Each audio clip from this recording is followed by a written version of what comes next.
Bom, olá, tudo bem? Aqui é o Oswaldo Barbosa.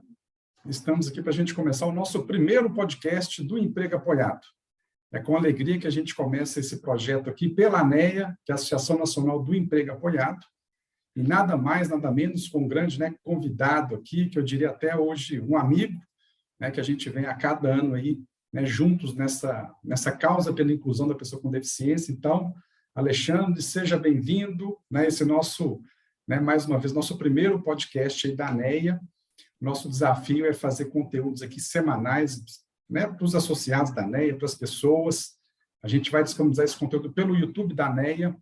Então, para você que já nos acompanha aí, pode nos seguir nas redes sociais e também o nosso canal da ANEA no YouTube, para você acompanhar essa nossa série de podcasts que a gente vai estar falando com profissionais que atuam com emprego apoiado, organizações e todas as demais informações sobre esse tema importante. Então, Alexandre, tudo bem? Seja bem-vindo aí, que bom tê-lo com a gente aqui. Para a gente já começar esse nosso bate-papo aqui, fala para a gente um pouquinho quem é o Alexandre Betti, a gente lá, eu falo que hoje eu estou morando em outro estado, mas em Minas Gerais a gente usa uma expressão assim, você nasceu aonde, Você é filho de quem? De onde você é? Fala um pouquinho para a gente aí, seja bem-vindo. Tá, joia. Obrigado, Oswaldo. Parabéns pela iniciativa, muito bacana. E eu acho que vai ser muito importante para a disseminação do emprego apoiado, essa iniciativa de ter esses bate-papos aí com pessoas que vão agregar bastante, no conhecimento do emprego apoiado. Bom, tem o Alexandre também é mineiro, como você. Mas, assim, viajei um pouco pelo mundo quando pequeno. Eu acho que isso me fez vivenciar um pouco a questão da alteridade, e também de ser outro, em um lugar diferente. Então, vamos dizer assim, eu cresci, no Paraguai, na Argentina, na minha infância, durante uns 6 anos. Então, me sentia um pouco diferente lá. Quando eu cheguei aqui, também um pouco diferente, Eu lembro de uma história muito engraçada. Quando eu cheguei, eu fui escrever alguma coisa em português lá na escola, coloquei o ponto de interrogação na frente e atrás, como a gente faz. Não, e eles falam que, se você quer se sentir brasileiro, saia do Brasil, vá para um outro país. Aí, então, com certeza, você já vivenciou isso um pouquinho. Mas aí eu nem me sentia nem cá nem lá, Ficava engraçado. Porque quando eu cheguei aqui, eu tive que reaprender, vamos dizer assim, a ser, porque a gente vai pequenininho, então perde um pouco. E aí todo mundo olhou estranho, assim, mas por que você pôs esse invertido, interrogação invertida na frente? Apesar que eu acho que faz mais sentido, porque às vezes tem aquelas perguntas imensas, você não sabe se já dá o tom, Você já começa no tom, Com certeza. Eu acho que é bem mais lógico, pensando. Mas, enfim, então eu tenho essa história que eu acho que... Eu acho não, tenho certeza que tem muito a ver com as escolhas que eu fiz, esprofissionais aí depois de ser E nessa linha, Alexandre, com essa sua experiência, então, apesar de ser mineiro, mas com toda essa experiência aí, de estar até em outros países, conta para a gente um pouquinho como que foi esse match, assim, quando a gente olha hoje para o Alexandre, que é eu diria, um dos principais hoje consultores do Brasil aí, para difundir a metodologia do emprego apoiado. Como que você entrou nessa área da inclusão? Qual que é a sua história nesse sentido? Cada um, às vezes, tem a sua história, foi por questões acadêmicas, tem pessoas que, às vezes, têm algum familiar na família relacionado à questão de deficiência. Conta para a gente um pouquinho como que você chegou nesse tema da inclusão. Tá, eu acho que voltando um pouco no tempo, na escola também. Na escola, eu acho que eu era aquela pessoa, aquele aluno que sempre se interessava por aquele que era mais diferente, deixar de lado, queria ser amigo, queria ajudar, às vezes até convocado, pela professora ou pela coordenação, fazer isso. Então, eu acho que eu já tinha esse interesse pelas pessoas, Isso era muito... e eu ficava um pouco, assim, reflexivo sobre por que algumas pessoas ficavam excluídas, do processo, assim,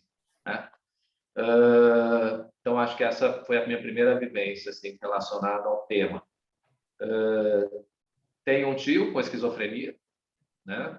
Por parte de mãe, de família, que também era uma coisa que sempre me fazia... Era distante, né? Até pela não morar, né, na mesma cidade, mas quando eu encontrava era uma coisa que batia alguma coisa diferente em mim também, né? Eu também ficava muito reflexivo, sabe? Olhando, pensando, tentando entender aquilo tudo. Numa época, lógico, que não se falava em inclusão muito, né? A gente está falando aí década de 70, né?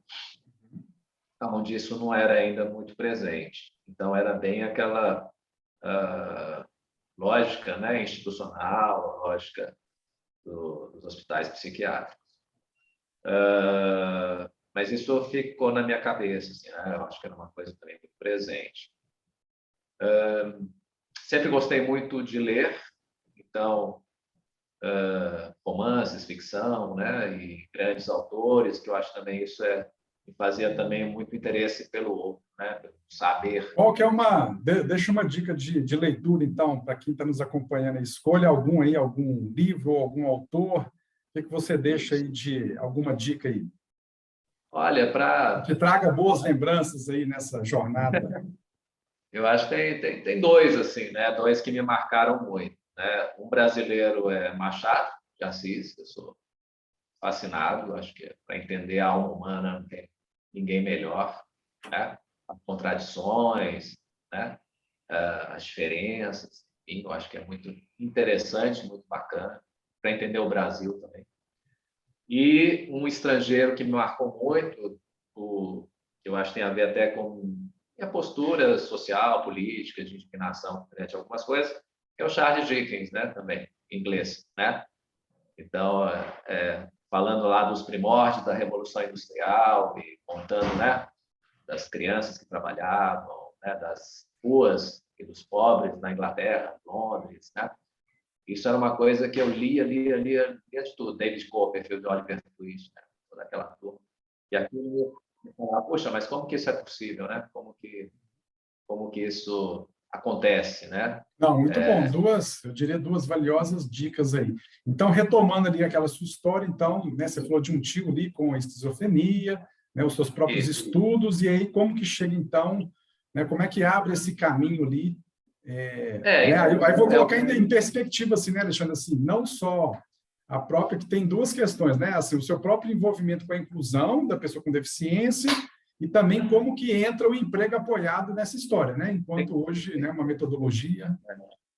Então, quando eu fui fazer psicologia, que não foi na primeira opção, né? Eu fiz durante um tempo, e depois que eu mudei para psicologia. Ao mudar para psicologia, a minha reflexão já antes de entrar na faculdade, até por ter vivenciado um pouco o movimento sindical dos trabalhadores, né? Participei de algumas ações como bancário na época. Então, quando eu fui decidir pensar em Você é mim um mesmo, ex-bancário? Você é um ex-bancário? sim, durante 5 anos eu trabalhei em banco e participei de alguns movimentos assim. Ok, Então, legal. aquilo me aproximou muito com o mundo do trabalho, de um outro olhar, né? De uma outra perspectiva. E quando eu fui pensar, né, o que eu seria, né, acho que também foi fortalecendo em mim essa questão durante a faculdade social, né? Essa questão social sempre muito presente. Eu queria pensar em alguma coisa que eu pudesse fazer, né, para além de consultório, para além de uma coisa mais clínica. Então, durante a faculdade, eu já comecei a trabalhar e a luta antimanicomial estava muito forte nessa época, né? Paulo Delgado, o Brasil toda, né? Mineiro, aliás, né? E deputado, estava muito forte. E então eu comecei a trabalhar como acompanhante terapêutico, que é uma modalidade de atendimento, faz parte de uma equipe, né? Psicólogos, psiquiatras, enfim, que é aquela função do meio ali, né? De mediação, de muitas vezes pensando na desinstitucionalização, na volta, né, dessa pessoa para a sociedade. Quem acompanha isso, né? A volta para a família, a volta ou a uma moradia assistida, enfim, né? E esse é o papel do AT, fazer essa ponte com esse mundo, né? A ponte comum, Sim, vamos dizer. Então, é um trabalhador em saúde mental que trabalha essencialmente com a inclusão, né? ok. Essencialmente com a inclusão. Então, esse já Isso em que foi... época, Alexandre? Nós estamos falando dos anos 90 aqui? Isso em 91, Ok, 91 por aí. legal. 91, bem iniciozinho dos anos 90, né? Então, sei bastante nessa ação de AT. E o que eu percebi, e assim eu atendia então pessoas, né, que realmente como AT, você atende o público do emprego apoiado, né, muitas vezes, né? Eu não Ok. sabia disso ainda, né? Mas Esse foi o primeiro encontro, então, né? Com o público, foi o assim, primeiro encontro. Foi o primeiro profissionalmente encontro falando, né? Você já nesse profissionalmente processo de falando. atendimento terapêutico, ali você começou a ter contato, então, com as pessoas, atender, né? Esse perfil. Isso. Aí atendia pessoas com deficiência intelectual, pessoas com esquizofrenia ou algum outro transtorno, pessoas, enfim, pessoas que realmente estavam numa situação, Ok. né, E de nessa história, bastante... onde que entra, né? Vou usar assim, né? O emprego apoiado, como que ele entra, então, nesse contexto aí? Tá. Então, como AT, a questão do trabalho sempre estava presente, não só para mim, mas nas discussões com os colegas, né, assim, ATs, que era a questão, a gente falava em socialização, em volta, ou, né, em trabalho de ajudar que essa pessoa circulasse no mundo, a questão do trabalho estava presente, né? Então, muitos ATs na época, e ainda hoje, enfim, fazem isso também, essa mediação, ajudavam a pessoa a buscar um trabalho, um emprego, né, seja por conta própria, seja contratada, mas existia esse movimento por parte dos ATs. Essa discussão me fazia pensar muito assim no quanto que a gente fazia isso de forma, vamos dizer assim, sem conhecimento de causa. Ok?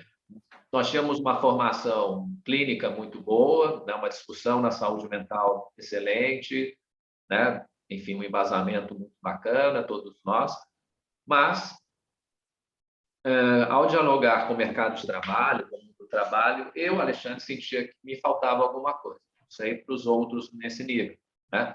Mas para mim eu achava o conhecimento insuficiente.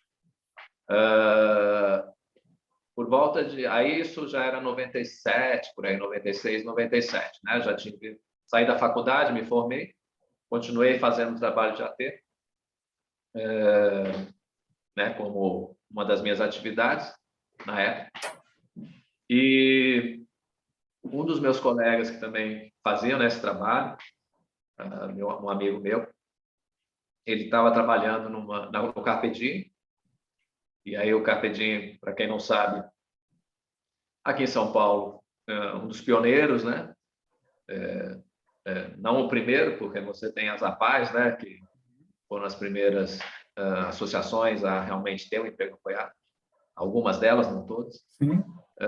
Isso, uma ou outra, né? Mas o Carpe Diem, ele tem esse marco, né, de ser também um pioneiro nos anos O Carpedim 90. está entre né, vamos falar assim, né, as primeiras organizações, né, esse grupo, né, vamos chamar desse grupo que iniciou aí Sim, a metodologia esse no novo, início dos anos 90 aí no Brasil. essa renovação aí, né? Eu diria que após o primeiro ciclo que o Romeu traz, né, no final dos anos 80, a questão do emprego apoiado, ele mobiliza o GEA, né, aquele grupo de emprego Sim. apoiado, profissionais, faz a formação com as APAES, né?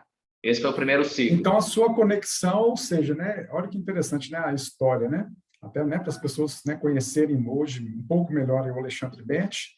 Então, assim, pelo Carpe Diem, você acessa a metodologia, isso ali no início dos anos 90, né, e já dando um passo na história, Alexandre, assim, então, ou seja, então, de lá para cá, né, dos anos 90, nós estamos aqui em 2022, né, são, eu diria, já, vamos colocar assim, 20 anos aí já atuando com a inclusão da pessoa com deficiência no trabalho. Hoje você, né, está, né, nesse rol aí, né, de consultores pioneiros da metodologia no Brasil, né, você mencionou o professor Romeu Sassá, que com certeza será um dos nossos convidados aqui também do nosso podcast do Emprego Apoiado. Então, assim, fala para a gente aqui, Então, você hoje como um profissional, você, né, eu diria, um consultor de emprego apoiado, que mensagem que você deixa, né? Quais seriam os caminhos, o que uma pessoa precisa fazer para ser um consultor de emprego apoiado? Por que eu pergunto isso? Que eu vejo pessoas que já atuam há muitos anos com inclusão, sejam, né, assistentes sociais, psicólogos, terapeutas, né? A gente tem história até de gestores, né? Pessoas da administração também atuando com, né, no atendimento à pessoa com deficiência. O que você deixaria, até porque o nosso tempo também já temos aqui, né? A ideia é a gente fechar aqui em torno dos 15, né? A gente vai passar um pouquinho hoje aqui, mas como primeiro não tem problema. Mas fala para a gente, então, isso, assim, dicas para quem gosta, para quem já atua, para quem está começando, dicas aí ou caminhos para se tornar um consultor de emprego apoiado, que se você já está há 20 anos, né, nessa estrada, eu entendo que é algo que tem propósito e é uma profissão, com certeza, que tem muito a crescer no Brasil. Você pensa assim também? Sim, eu penso. Eu acho que a primeira coisa é você entender que isso é uma possibilidade de profissão, ou seja, né? E é. Então, o que eu percebo que há muito tempo eu me denomino, né, consultor de emprego apoiado. Isso numa época que as pessoas não falavam, né, que eram consultor de emprego apoiado. E hoje eu vejo mais pessoas se autodenominando a partir de uma formação, a partir, né, de um contato com a metodologia, de uma prática da metodologia.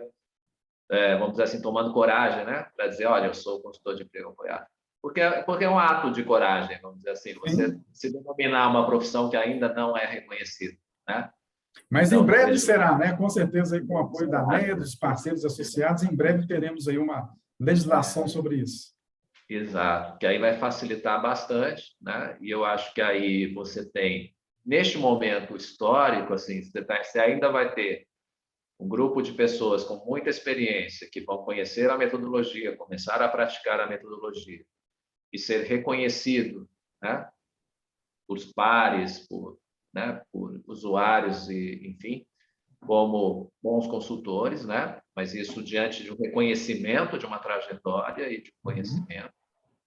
E a partir de agora, eu acho que também a gente vai massificando isso também já vai, assim, quando você tem já um conhecimento mais amadurecido das questões, era diferente dos anos 90, quando a gente fazia isso de forma autodidática, né? Ou seja, a gente busca o conhecimento. Sim. Agora já tem conhecimento produzido, você mesmo, né, tem mestrado, doutorado, essas coisas, outras pessoas têm. Então, tem livros já, né, publicados por autores brasileiros.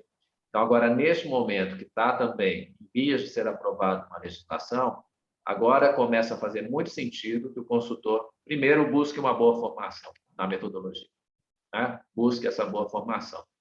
Eu já tenho feito alguns cursos, né? Tenho responsável aí por um dos primeiros, né, cursos, meios de formação de consultores, e vejo que isso é muito importante, e esse é o caminho.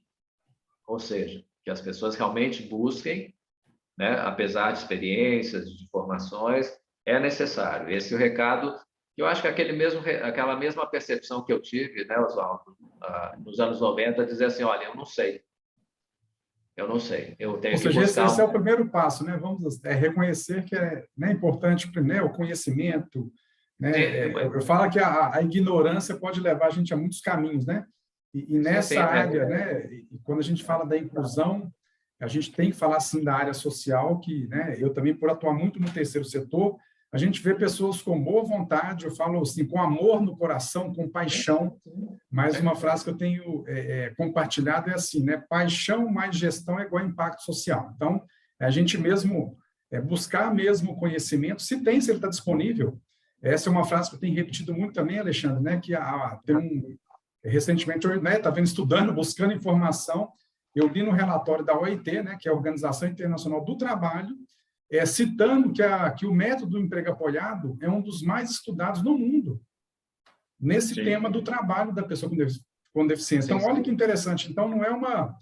E ainda depois a gente vai poder ainda aprofundar nessas conversas aqui do nosso podcast, mas, ou seja, algumas metodologias que ainda funcionam atualmente, ditas diferentes, mas, na verdade, o emprego apoiado, ele é a origem de muita coisa, né? Ele está lá nos anos 50, 60, você tem toda uma história em relação a isso, que vai culminar no que a gente chamaria aí, né, dessa expansão do modelo de inclusão da pessoa com deficiência. Então, ele é inspirador para muita coisa, né? Às vezes ele não aparece, mas ele é a origem de muita coisa. Ele é porque você pensar que você vai incluir pessoas em situação de deficiência mais significativa, você precisa estudar muito, você precisa aprofundar muito, você precisa fazer uma inclusão muito, muito, muito profunda e muito bem feita, né? Um processo muito bem feito. Então, isso também me chamou a atenção na época, nos anos 90, quando eu entrei em contato com o número, a quantidade de trabalhos, livros produzidos nos Estados Unidos e na Europa, né? Isso em 97 mesmo, que eu comecei a estudar. Eu tive essa impressão mesmo, eu falei, puxa, mas não dá para fazer de qualquer jeito isso, entendeu? Se tem tanta, a gente não é tão diferente, né, deles. E pensar assim, poxa, se tem tanta gente lá fora estudando, né, você tem teses para tudo que é lado, pesquisa para tudo que é lado, e milhares, não é uma coisa pouca, não. Livros e livros e livros. Eu pensei assim comigo, não, isso não é mais uma coisa que a gente pode aqui no Brasil levar de qualquer jeito. Ou dizer eu faço simplesmente porque eu faço e achar que estou fazendo. Não faz sentido, né, Oswaldo? Não faz, porque se lá fora quem faz pesquisa com tanta profundidade, a gente aqui vai achar que é mais uma coisinha que eu faço, não faz sentido. Nós temos que valorizar isso. Mas muito bom, Alexandre, eu acho que a ideia hoje, né, para o público que vai nos acompanhar, era conhecer um pouquinho mais eu diria, do famoso Alexandre Betti, que está sempre nos bastidores aí, com certeza contribuindo, né, para a construção e estruturação de muitos programas de emprego apoiado em organizações aí do sul do país, né, da região central, do sudeste, né, até do norte também. Mas, assim, a ideia hoje foi conhecer um pouquinho mais, né, quem é esse Alexandre, que traz aí toda uma história, né, de aprendizado, de ousadia, né, de buscar esse tema, de atuar, né, ser um profissional dessa área. Então, foi muito bom, né, conversar um pouquinho com você, e vou deixar como, né, eu diria, como uma mensagem final, que, na verdade, é a dica do seu próprio livro, né? O Alexandre hoje eu diria, um dos poucos autores no Brasil hoje que tem a publicação de um livro, né, que trata sobre o tema do emprego apoiado. Nesse nosso vídeo, eu vou deixar na descrição depois aqui, né, um link para acessar o seu livro, né, um pouquinho do resumo da sua experiência aí. Então, né, deixa uma mensagem final. Qual que foi eu diria assim, a inspiração, né? Já que você falou dessa sua busca pelo conhecimento, por conhecer a metodologia, qual que foi a importância de você, né, publicar um livro sobre a metodologia do emprego apoiado? Na verdade, o livro, então, se impôs, né, para mim. Era uma coisa que necessariamente eu não pensava em fazer, né, quando iniciei a história. Mas, em algum momento, até para fincar, né, a bandeira do emprego apoiado, eu pensei assim, mas quem que pode escrever esse livro? Sou eu, né, de certa maneira, pelo conhecimento e pela experiência. Eu falei, então tá bom, né, o livro se impôs. Eu lembro que eu falei, tá bom, vai. Em uma semana sabe? Você fez uma imersão, foi uma imersão, deixa eu pegar esse livro aqui. Eu tirei férias de mim mesmo, porque eu sou autônomo, né? Enfim, tirei férias de mim mesmo, falei, vou ficar e fiquei mesmo, uma semana. É igual quando a gente vai fazer um artigo, né? Tá terminando algum curso, tem que fazer aquela imersão, muito interessante a história.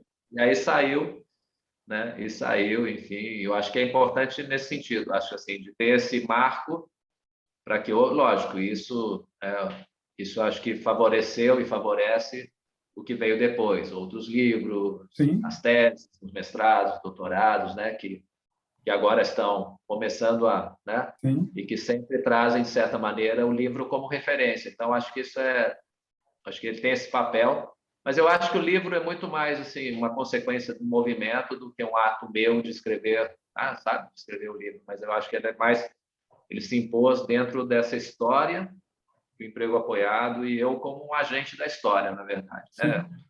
Com certeza. Né?